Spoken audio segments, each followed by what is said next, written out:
तो हेलो दोस्तों, एक बार फिर से स्वागत है आपका आपके अपने यूट्यूब चैनल एक ऐसी टेक्निकल क्लासेज में। आज की इस वीडियो में हम देखेंगे एनर्जी कंजर्वेशन के कुछ most important MCQ type question को। इसके पहले हमने आपको चैप्टर नंबर 4 तक के सभी क्वेश्चन का सॉल्यूशन दे दिया था और आपको हम बता दें, हम चैप्टर वाइज आपके सभी चैप्टर का एमसीक्यू क्वेश्चन सॉल्व करा रहे हैं और इसका एक प्लेलिस्ट भी बना हुआ है energy conservation MCQ plus theory name से। उसमें आपको सभी वीडियोज मिल जाएंगी, तो आप लोग चैनल पे विजिट करके प्लेलिस्ट वाले ऑप्शन में जाइएगा, वहां से प्लेलिस्ट ओपन करके सभी क्वेश्चन को एक बार जरूर पढ़िएगा। वे सभी क्वेश्चन आपके एग्जाम में काफ़ी हेल्पफुल होंगे। तो आज की वीडियो में चैप्टर नंबर 5 हम स्टार्ट करेंगे। इसका पार्ट फर्स्ट आज हम लेकर आए हैं, तो जितने भी क्वेश्चन हैं आपको बताए जाएंगे, सबका सलूशन बताया जाएगा। उसके बाद इसका पार्ट सेकेंड भी आएगा। चलिए हम स्टार्ट करते हैं। क्वेश्चन नंबर फर्स्ट आपका कह रहा है कि जीएलएस से क्या समझते हैं। जीएलएस से क्या समझते हैं मतलब यहाँ पे पूछा है कि जीएलएस का फुल फॉर्म क्या होता है। आपसे एग्जाम में ये भी पूछ सकता है जीएलएस से तात्पर्य क्या है। तो देखिए, अगर डिफिनेशन की बात करें तो वह ऑप्शन में आपको डिफिनेशन लिख के देगा, लेकिन यहाँ केवल पूछा है जीएलएस से क्या समझते हैं और आपको ऑप्शन में दिख रहा है ओनली फुल फॉर्म। तो जीएलएस का मतलब होता है जनरल लाइटिंग सर्विस। जो लाइट आपके घरों में आती है 220 वोल्ट जो होती है, और उसी को हम बोल सकते हैं जनरल लाइटिंग सर्विस। जैसे कि आपका इंडस्ट्रियल क्षेत्र हो गया, वहाँ पे हाई पावर की आवश्यकता होती है बड़ी बड़ी मशीनों को चलाने के लिए, लेकिन आपके घरों में एक सामान्य तरह की लाइट की आवश्यकता होती है जिसे जीएलएस के माध्यम से भी जानते हैं। तो जीएलएस का फुल फॉर्म हो क्या, जनरल लाइटिंग सर्विस। तो फर्स्ट का ऑप्शन नंबर सी आपका सही हो जाएगा। चलिए क्वेश्चन नंबर सेकंड देखते हैं। क्वेश्चन नंबर सेकंड आपका कह रहा है कि एक उपकरण जो एक या अधिक लैंप से उत्सर्जित प्रकाश को वितरित करता है। वह उपकरण जो एक या अधिक लैंप से जो उत्सर्जित प्रकाश होता है उसको प्रसारित करता है, कई भागों में बांटता है, उससे हम क्या बोलते हैं। तो देखिए, उसे हम क्या बोलते हैं। लैंप जो होता है आपका थोड़ा सा प्रकाश करता है, स्टार्टर भी एक प्रकार का होता है, लेकिन इसमें जो विद्युत दीप होता था जिसे ल्यूमिनेयर बोलते हैं, ल्यूमिनेयर, ये क्या करता है, यह एक से अधिक लैंप से उत्सर्जित किया जा सकता है जो कि लाइटों को अलग अलग भागों में बांट देता है, दूर तक प्रकाश को फैलाता है। तो सेकंड जो क्वेश्चन है उसका भी ऑप्शन नंबर सी आपका सही हो जाएगा। एक उपकरण जो एक या अधिक लैंप से उत्सर्जित प्रकाश को वितरित करता है वह विद्युत दीप कहलाता है, अर्थात ल्यूमिनेयर कहलाता है। तो ऑप्शन नंबर सी सही हो जाएगा। क्वेश्चन नंबर थर्ड आपका कह रहा है कि प्रज्वलकों का उपयोग शुरू करने के लिए किया जाता है। जो प्रज्वलक होते हैं, प्रज्वलक का मतलब क्या होता है, ज्वलनशील, ठीक। वो क्या करते हैं, किसको शुरू करने के लिए किया जाता है, जो प्रज्वलक होता है इसका उपयोग क्या शुरू करने के लिए किया जाता है। तो इसका जो होगा, यह जो होता है सोडियम वेपर लैंप्स शुरू करने के लिए किया जाता है। थोड़ा सा सोडियम वेपर लैंप्स के बारे में हम यहाँ पे जान लेते हैं। इसमें हम बताने वाले थे आपको सोडियम वेपर लैंप के बारे में, तो इसको समझ लेते हैं। जो सोडियम वेपर लैंप होता है आपका दो प्रकार का होता है। एक high pressure sodium vapour lamp होता है, ठीक। एक होता है low pressure sodium vapour lamp. तो देखिए, जो low pressure sodium vapour lamp होता है ये क्या होता है, यह जो होता है आपका 18 से 180 वाट तक की क्षमता में अवेलेबल होता है, जो low pressure sodium vapour lamp होता है, ठीक। ध्यान से सुन लीजिए। और इसके अंतर्गत आपका इसका जो स्रोत होता है वह काला, सफ़ेद, भूरा रंग का दिखाई देता है, ठीक। लेकिन जो आपका हाई प्रेशर होता है वह आपका 1300 डिग्री सेल्सियस, जो आपका हाई प्रेशर होता है वह आपका 1300 डिग्री सेल्सियस तक के टेम्परेचर का सामना कर सकता है। इसमें आपका अधिकतर, इसमें जो भी आपके आर्क होते हैं, जैसे अचानक तो लाइट चलेगी नहीं, आर्क की आवश्यकता पड़ेगी, तो आर्क को शुरू करने के लिए इसमें आप चेनान भर देते हैं, उसके बाद हाई प्रेशर जो लैंप होता है वो आपका जलने लगता है, ठीक। तो ये हो गया, इसको बहुत ज़्यादा आपको पढ़ना है नहीं, अगर थियरी पढ़ाया गया होता अच्छे से तो समझ में आता भी, एग्जाम आपके नज़दीक है। इसलिए हम अगला क्वेश्चन देखते हैं।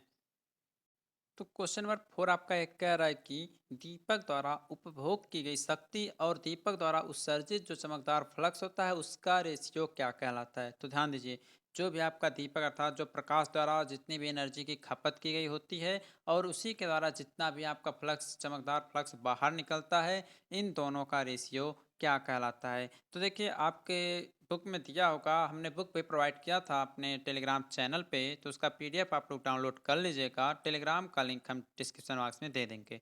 तो उसमें ल्यूमिनेंस क्या होता है, लक्स क्या होते हैं, इनवर्स स्क्वायर लॉ क्या होता है, एवरेज मेंटेन ल्यूमिनेंस क्या होता है, सर्किट वाट्स क्या होते हैं और ल्यूमिनस इफिशिएंसी क्या होती है, ये सब आपका बुक में दिया है। छोटे छोटे सब फार्मूले हैं, इसको पढ़िएगा, छोटे छोटे डिफिनेशन हैं। तो वहीं से एक डिफिनेशन ये पूछ लिया गया है कि दीपक द्वारा जो भी उपभोग की गई शक्ति और दीपक द्वारा जो भी उत्सर्जित चमकदार फ्लक्स होता है, इन दोनों का रेशियो क्या कहलाता है। तो इन दोनों का जो रेशियो होता है उसे हम बोलते हैं चमकदार प्रभावकारिता।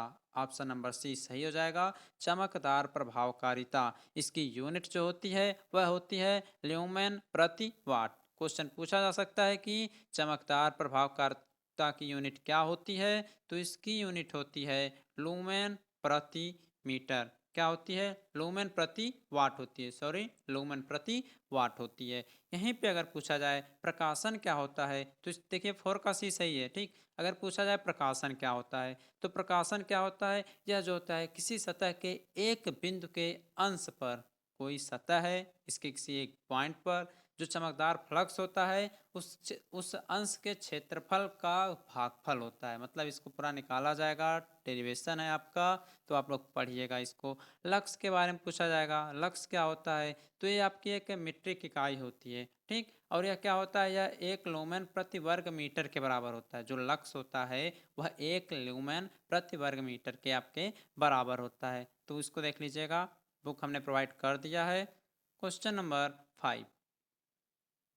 क्वेश्चन नंबर 5 आपका कह रहा है कि निम्नलिखित में से कौन रोशनी की सबसे अच्छी परिभाषा है, अर्थात लाइट की सबसे अच्छी परिभाषा इसमें से कौन सी है। तो देखिए क्या है, फर्स्ट लिखा है प्रकाश ऊर्जा के प्रवाह की समय दर, सेकंड है प्रति इकाई क्षेत्र पर एक चमकदार फ्लक्स घटना, थर्ड है दिशा के संबंध में बिना किसी वस्तु से उत्सर्जित फ्लक्स घनत्व, फोर्थ है किसी दिशा में किसी वस्तु से उत्सर्जित फ्लक्स घनत्व। तो देखिए ऑप्शन नंबर बी जो इसमें है कि प्रति इकाई क्षेत्र, अर्थात जहां पर भी रोशनी जाए प्रति यूनिट मतलब वहां उजाला किए रहे, ठीक। तो प्रति इकाई क्षेत्र पर एक चमकदार फ्लक्स की घटना, यही जो है अच्छी रोशनी की एक परिभाषा होती है। तो पांचवे का ऑप्शन नंबर बी आपका सही हो जाएगा। ओके। क्वेश्चन नंबर 6 आपका कह रहा है कि रंग प्रतिपादन सूचकांक को किस पैमाने में मापा जाता है। तो अभी हम आपको आगे क्वेश्चन नंबर 6 के बाद एक डायग्राम दिखाएंगे, एक टेबल दिखाएंगे, उसमें आपको प्रतिपादन सूचकांक क्या होता है वो बताया जाएगा।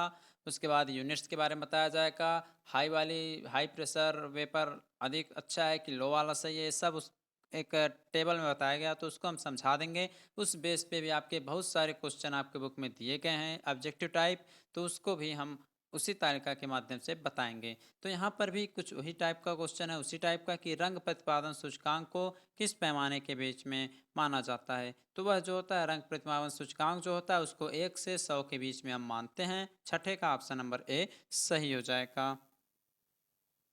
चाहे कोई क्वेश्चन हो, कोई डाउट हो या कोई कॉन्सेप्ट समझ में ना आए, तो बोर्ड्स हो या जेनीट हो, पढ़ाई में अगर आपको कोई भी दिक्कत आ रही हो तो उसका सल्यूशन है फिलो ऐप।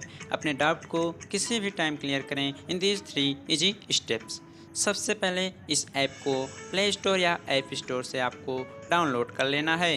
इसको डाउनलोड करने के बाद इसको आपको अपने फ़ोन नंबर से इजीली साइन अप कर लेना है। जब इजीली साइन अप कर लेंगे उसके बाद आपको जो क्वेश्चन समझ में ना आ रहा हो उस क्वेश्चन का पिक्चर लेना है या उसको टाइप करके सबमिट कर देना है, और जो फिलो ऐप है वह आपको 60 सेकंड में इंडिया के टॉप एक्सपर्ट से लाइव कॉल पर आपको कनेक्ट कर देगा। क्वेश्चन में आप कहना चाहते हैं कि बल्ब की पावर कितनी है, अगर बल्ब जो है वो 220 वोल्टेज पर ऑपरेट हो रहा है, राइट। इस बैटरी का जो वोल्टेज है वो आपको गिवन है 220।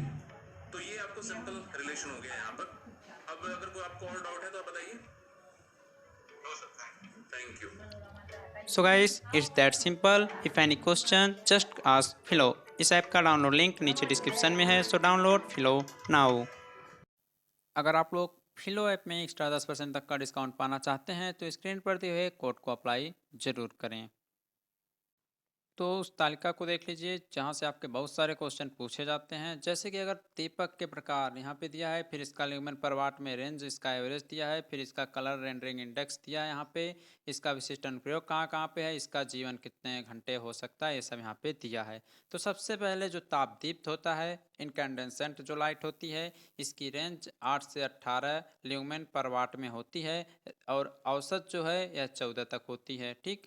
और इसका जो कलर रेंडरिंग इंडेक्स होता है उत्कृष्ट, अगर बहुत अच्छा चाहिए आपको, मतलब अच्छे से भी अच्छा चाहिए, तो आपका 100 तक जाता है। इसका अनुप्रयोग हम घर, रेस्तरां, सामान्य प्रकाश इस जगह करते हैं। इसका लाइफ लगभग 1000 घंटे तक होता है। ठीक।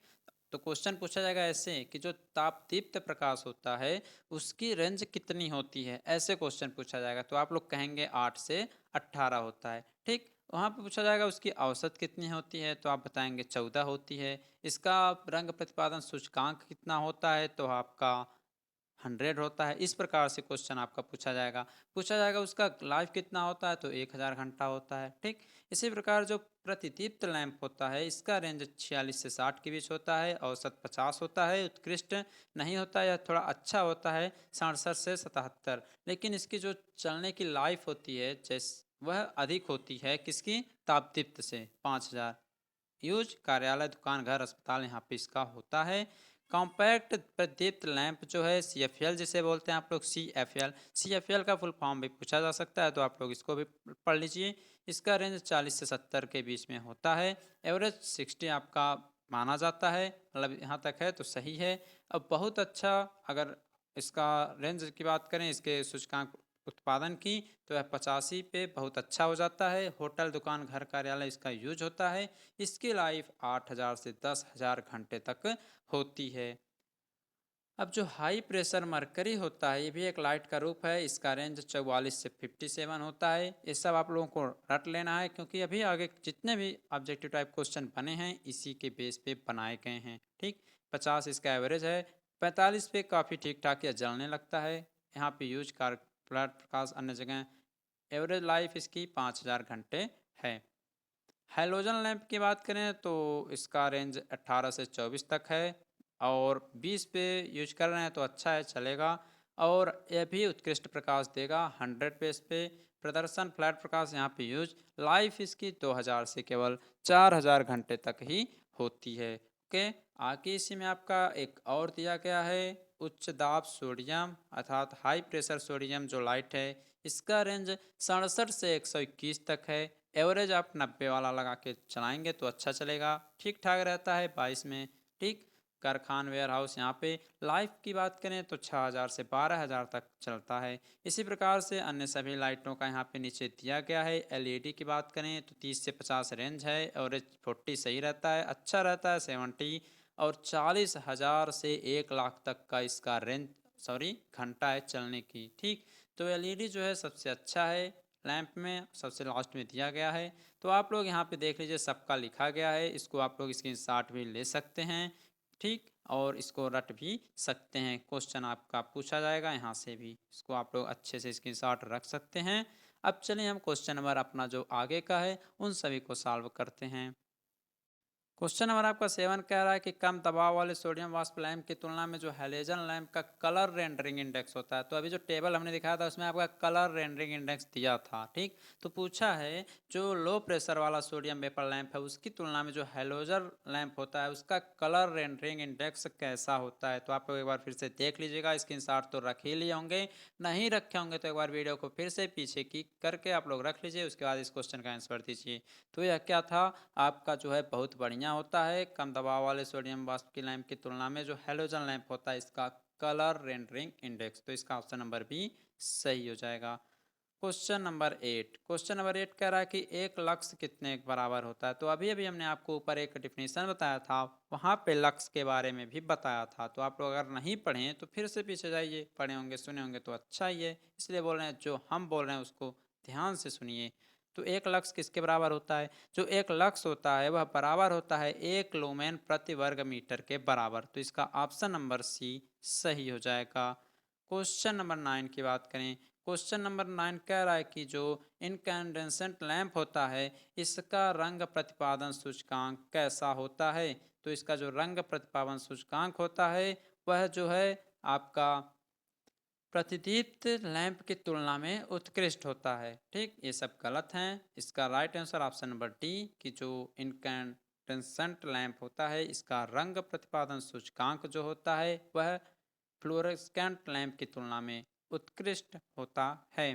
क्वेश्चन नंबर 10 कह रहा है कि निम्नलिखित में से किस प्रकाश स्रोत में सबसे कम जीवन होता है।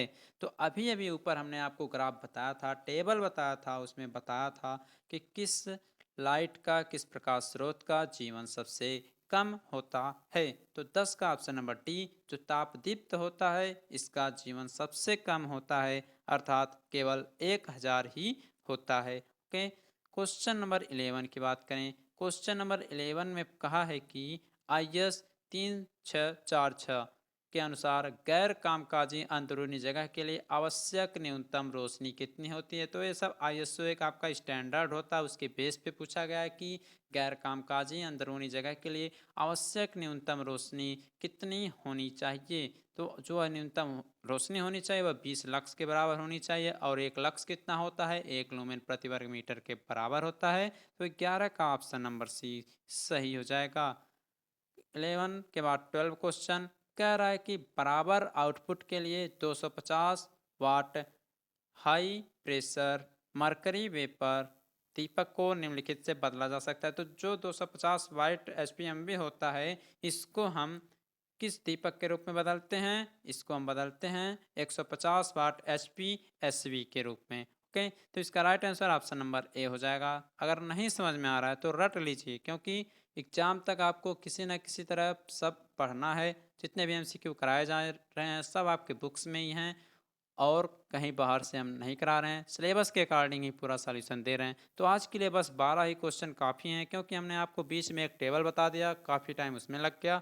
बचे हुए क्वेश्चन हम आपको अगले वीडियो में करा देंगे।